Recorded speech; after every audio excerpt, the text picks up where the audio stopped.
আসসালামু আলাইকুম রহমতুল্লাহি ওবারাকাতু। আমরা ধারাবাহিকভাবে কুরআনুল কারীমের সূরাতুল বাকারার 276 নং আয়াত পর্যন্ত সহিহ শুদ্ধভাবে অঙ্ক শিখেছি। এবার আমরা 277 নং আয়াত সহিহ শুদ্ধভাবে বানান শিখব ইনশাআল্লাহ। আর আপনি যদি আমার চ্যানেল নতুন হয়ে থাকেন অবশ্যই আমার চ্যানেল সাবস্ক্রাইব করবেন, লাইক করে দিবেন। আর আপনি যদি এই কালার বোর্ড ছাড়া যে কোনো কোরআন সহিহ শুদ্ধভাবে পড়তে চান তাহলে আমি মনে করব আপনি আমার ভিডিওগুলো প্রত্যেকটা দিন দেখতে থাকেন। ইনশাল্লাহ আপনি কালার বোর্ড না যে কোনো কোরআন সহিহ শুদ্ধভাবে আমি যেভাবে পড়ি ওইভাবে আপনিও পড়তে পারবেন যদি আপনি ধৈর্য সহকারে ভিডিওগুলো দেখেন ইনশাল্লাহ। তাহলে কথার মধ্যে শুরু করা যাক। আউযু বিল্লাহি মিনাশ শাইতানির রাজিম। বিসমিল্লাহির রহমানির রহিম। ইন্নাল্লাযীনা আমানু হামজা নুনজার ইন, নুনে তাসদীদ গুণনা করা ওয়াজিব। গুণনাটা হবে এমনভাবে ইন। আবার তার সাথে নুনের বা কমলা কালার রঙ থাকলে সে তার সাথে নুনটাকে গুণনা করে পড়তে হয়। ইন নুন যা লামকে দেবে নুন লাম যেমন নাল, ইন নাল লাম যেমন লা, ইন নাল্লা। জাল যা ইয়াকে দেবে জালিয়াদের জি। জেরের বাম পাশে জজমালা ইয়া, জেরের বাম পাশে জজমালা ইয়া, একালিফ টান। ইন্নাল্লাযী নুন যেমন না, ইন্নাল্লাযীনা। এখন দেখেন এখানে কয়েকটা জিনিস বলে দেই। এই তিন দাদার চিহ্নকে বলা হয় তাসদীদ। তাসদীদ যে হরফ থাকবে সে হরফ দুইবার উচ্চারণ করতে হবে। দেখেন নুন লাম জ নাল, লাম জ লা, নাল্লা কয়বার উচ্চারণ করলাম? দুইবার। তাহলে তাসদীদ যে হরফেও থাকবে সে হরফটা দুইবার উচ্চারণ করতেই হবে আপনাকে, এটা মনে রাখবেন। তারপরে জি জেরের বাম পাশে জজমালা ইয়া রয়েছে। দেখেন এই যে জজম, আমরা জানি জজমালা হরফ ডান দিকে হরফের সঙ্গে একত্রে একবারই পড়তে হবে, এটা দুইবার না, এটা একবার। এই দুইটা মনে রাখতে হবে, একটা তাসদীদ দুইবার উচ্চারণ করতে হবে, জজম একবার উচ্চারণ করতে হবে। এখন দেখেন জাল যা ইয়াকে ধরলে জিটাকে আমরা একালিফ টেনে পড়বো। কেন? যদি জেরের বাম পাশে জজমালা ইয়া থাকে তাহলে সেখানে আমরা একালিফ টেনে পড়বো, এটা মনে রাখবেন, এটা মাধ্যে তবে আই। আর জি জালটা নরম হবে, জিব্বার আগা ওপর দুই আগার সঙ্গে লেগে এইভাবে জাল জাল এভাবে পড়বো। ইন্নাল্লাযীনা ইন্নাল্লাযীনা হামজা খারা জবর আ, যেখানে খারা জবর সেখানে একালিফ টান। মিম জর মা, আমা। নুন যা ওয়াওকে ধরবে নুন পেশ নু। দেখেন পেশের বাম পাশে জজমলা ওয়াও থাকলে সেখানেও একালিফ টেনে পড়তে হয়, মাধ্যে তবে আই। আমানু আমানু ইন্নাল্লাযীনা আমানু। আমার সাথে একবার বলেন বলেন ইন্নাল্লাযীনা আমানু। এরপরে ওয়া জর ওয়া, আইন জবর আ, ওয়া আ, মিম জের মি, ওয়া আমি। লাম যা সদকে দেবে লাম সদ পেশ লুস, ওয়া আমিলুস ওয়া আমিলুস। দেখেন ওয়াও আলিফ আলিফ লাম এগুলো সব বাদ যাবে। কেন দেখেন তো, বলেন তো এইগুলোর উপর কিচ্ছু আছে? জবর বা পেশ বা জজম কিছু আছে? নাই। না থাকার কারণে আমরা লামটাকে সদকে ধরবো, কারণ সদ দুইবার উচ্চারণ করতে হবে, সদের উপর তাসদীদ রয়েছে। তাহলে বলবো ওয়া আমিলুস ওয়া আমিলুস।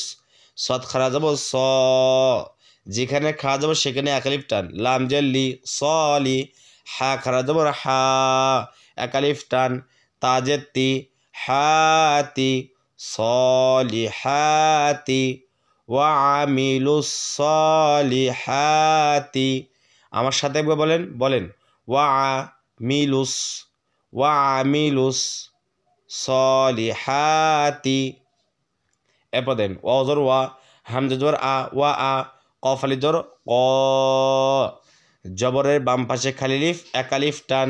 ওয়া আ ক, মিম যা সদকে ধরবে এগুলো বাদ যাবে, তা মিম সদ পেশ মুস, ওয়া আ ক মুস। সদ জবর স, লাম খারা জবর লা, খারা জবর রয়েছে একালিফ টান। সলা তা জবর তা, সলাতা ওয়া আ ক মুস সলাতা ওয়া আকামুস সালাতা। আমার সাথে আপনি পড়েন বলেন ওয়া আকামুস সালাতা ওয়া আকামুস সালাতা। এরপর আমার সাথে সাথে এখান থেকে পড়েন বলেন ইন্নাল্লাযীনা আমানু ওয়া আমিলুস সলিহাতি ওয়ামিলুস সলিহাতি ওয়া আকামুস সালাতা।